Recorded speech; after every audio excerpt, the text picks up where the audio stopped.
Assalamualaikum warahmatullahi wabarakatuh. Perkenalkan, nama saya Nabila Yasmina Nur Rahmah dengan NPM 253020021. Saya dari TP kelas A. Dalam video ini saya akan membuat tugas video mengenai Pancasila sebagai dasar negara, mata kuliah Pancasila. Pancasila berasal dari dua kata dalam bahasa Sanskerta, yang panca berarti 5 dan sila yang berarti prinsip atau dasar. Jadi Pancasila berarti 5 dasar yang menjadi pedoman hidup bagi bangsa Indonesia.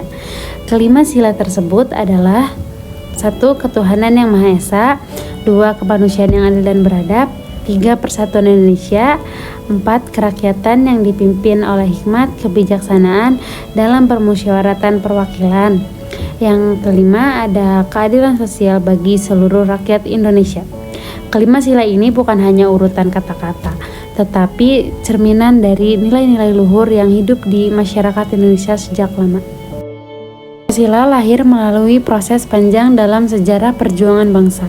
Pada tanggal 1 Juni 1945, Insinyur Soekarno menyampaikan pidatonya dalam sidang BPU PKI dan mengusulkan konsep dasar negara yang kemudian dikenalkan sebagai Pancasila. Setelah melalui berbagai pembahasan dan penyesuaian, Pancasila akhirnya disahkan sebagai dasar negara dan tercantum dalam pembukaan Undang-Undang Dasar 1945. Sejak saat itu, Pancasila menjadi fondasi dalam membangun kehidupan berbangsa dan bernegara di Indonesia. Sebagai dasar negara, Pancasila memiliki peranan yang sangat penting. Artinya, semua aturan hukum, kebijakan pemerintah, dan perilaku warga negara harus berlandaskan dengan nilai-nilai Pancasila. Pancasila menjadi sumber dari segala sumber hukum di Indonesia. Setiap undang-undang dan peraturan tidak boleh bertentangan dengan nilai-nilai yang terkandung dalam Pancasila. Contohnya, karena sila kedua menekankan kemanusiaan yang adil dan beradab, maka hukum di Indonesia harus menjunjung tinggi keadilan dan menghormati martabat manusia. Nilai-nilai Pancasila tidak hanya diterapkan di pemerintahan, tapi juga dalam kehidupan kita sehari-hari. Misalnya sila pertama, kita menghormati perbedaan agama dan tidak memaksakan keyakinan kepada orang lain.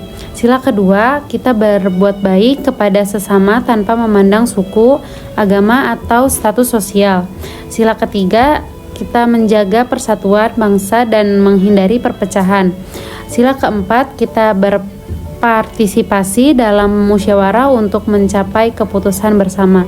Dan sila kelima, kita berusaha menciptakan keadilan sosial dengan saling tolong-menolong. Jika setiap warga negara mengamalkan Pancasila, maka kehidupan bangsa kita akan damai, adil, dan sejahtera. Pancasila bukan hanya sekadar simbol negara, tetapi jiwa dan kepribadian bangsa Indonesia. Ia adalah pedoman yang menyatukan kita dari Sabang sampai Merauke, dari Miangas hingga Pulau Rote. Sebagai generasi penerus bangsa, tugas kita adalah mengamalkan nilai-nilai Pancasila dalam setiap tindakan maupun di rumah, di sekolah, di lingkungan, dan di dunia maya. Mari kita jadikan Pancasila sebagai panduan dalam berpikir, bersikap, dan bertindak, karena dengan Pancasila, Indonesia akan tetap kuat, bersatu, dan berdaulat. Sekian penyampaian materi mengenai Pancasila sebagai dasar negara dari saya. Wassalamualaikum warahmatullahi wabarakatuh.